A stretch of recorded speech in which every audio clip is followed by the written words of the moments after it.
거짓말은 거짓말을 낳고 폭동은 폭동을 낳습니다. 거짓말도 계속 되풀이하면 사람들은 처음에는 부정하고 나중에는 의심하지만 결국 믿게 된다는 것이 괴벨스의 선전, 선동 이론입니다. 대한민국 곳곳에서 괴벨스의 유령들이 출몰하고 있습니다. 대한민국 국민들은 거짓의 유령을 물리칠 것입니다. 불의를 몰아내고 사법정의를 반듯하게 세울 것입니다. 죄를 지었으면 반드시 죄값을 물어야 합니다. 그것이 아주 평범한 정의입니다. 내란은 끝나지 않았고 내란은 아직도 진행 중입니다. 내란 선동은 더욱 기승을 부리고 있고 급기야 폭도들이 서부 지법을 난입해 폭동 사태까지 일으켰습니다. 제2의 내란 사태이고 제2의 폭동 사태가 걱정됩니다. 헌법재판소도 위험합니다. 헌법재판소도 폭동의 표적이 될지 모른다는 불안감이 많습니다. 헌법재판소에 대한 경계 강화를 부탁드립니다. 대한민국의 정상화를 위하여 헌재에서 신속하게 윤석열을 파면해야 합니다. 윤석열을 파면해서 사법체계, 헌정 질서를 바로 세워야 합니다.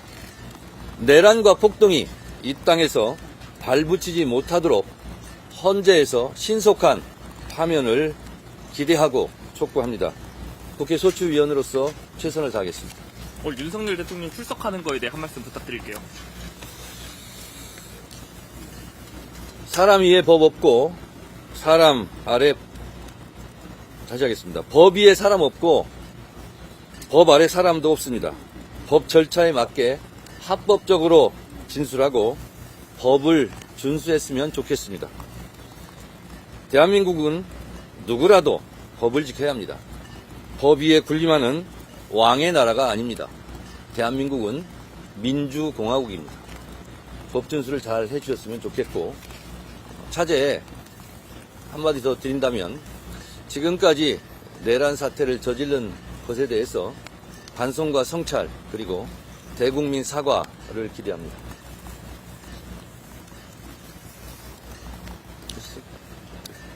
저도 한마디 할까요? 윤석열 피청구인의 내란 행위가 그의 구속과 더불어 끝난 걸로 알고 있었습니다. 그런데 그 옹호 세력들의 선동을 받은 폭도들이 사법부를 침공하고 이제는 헌법재판소까지 위협하는 이 상황을 보면서 내란은 아직 끝나지 않았다. 여전히 진행 중이다라는 사실을 깨닫게 됩니다. 윤석열 피청구인이 할 말이 별로 없을 텐데 왜 굳이 헌재에 출석한다고 하는 것일까요? 그것은 무속인 천공의 말처럼 기일을 끌면 권좌를 해먹을 수 있다는 그런 헛된 망상을 가지고 재판을 방해하러 온 것으로 보여집니다. 그리고 밖에 있는 수구 폭도들을 결집시키고 또 선동하려는 의도를 갖고 있는 걸로 보여집니다. 대한민국의 안정 그리고 경제 회복을 위해서는 하루빨리 그의 직위를 박탈할 필요가 있다고 봅니다. 헌법재판관님들께서 신속하게 파면 결정을 내려주시기를 기대하겠습니다. 그간 윤 대통령 출석 안 했는데 오늘 갑자기 나오게 된 이유는 국회는 어떻게 생각하시나요? 그 부분은 앞서 말씀드린 것처럼 기일을 연장시키려는 의도, 그게 가장 크다고 봅니다. 오늘 뉴스를 보면은 24명의 증인을 추가로 신청했다고 하지 않습니까? 그것이 현실성이 없는 얘기임에도 불구하고 그렇게 하는 것은 결국은 기일을 늦추겠다는 그 의도, 재판 방해 의도로밖에는 읽히지가 않습니다. 네.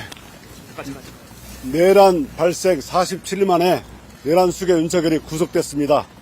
내란으로 불멸의 밥을 세우던 국민들의 승리입니다. 윤석열은 체포 전에 10쪽짜리 손편지를 냈습니다. 그 손편지의 내용은 크게 4가지입니다. 첫째는 근거 없는 부정선거를 주장하고, 둘째는 2시간짜리 내란이 어딨냐라고 하면서 계엄의 정당성을 주장했습니다. 셋째는 내란죄가 빠졌으므로 사기 탄핵이라고 하고, 넷째는 공수처의 수사를 부정하면서 불법 영장이라고 합니다. 이것은 극우 세력의 가짜뉴스 4개와 같습니다. 오늘 윤석열 내란 추계가 출석합니다. 이러한 윤석열의 출석에 대해서 국민들은 많은 걱정을 하고 있습니다. 또다시 내란을 선동하지 않을까 걱정하고 있습니다. 그렇지만 헌법재판소는 법기술을 부르는 피청구인 윤석열에 대해서 만장일치로 신속히 파면하여 주십시오. 이것이 국민들의 요구이기도 합니다. 이상입니다. 그 헌재에서 내란죄를 따져보지 않는 거에 대해서 계속 지적하고 있잖아요. 이 부분 어떻게 생각하십니까? 내란죄는 철회된 게 아니라 내란 행위로 그대로 있습니다.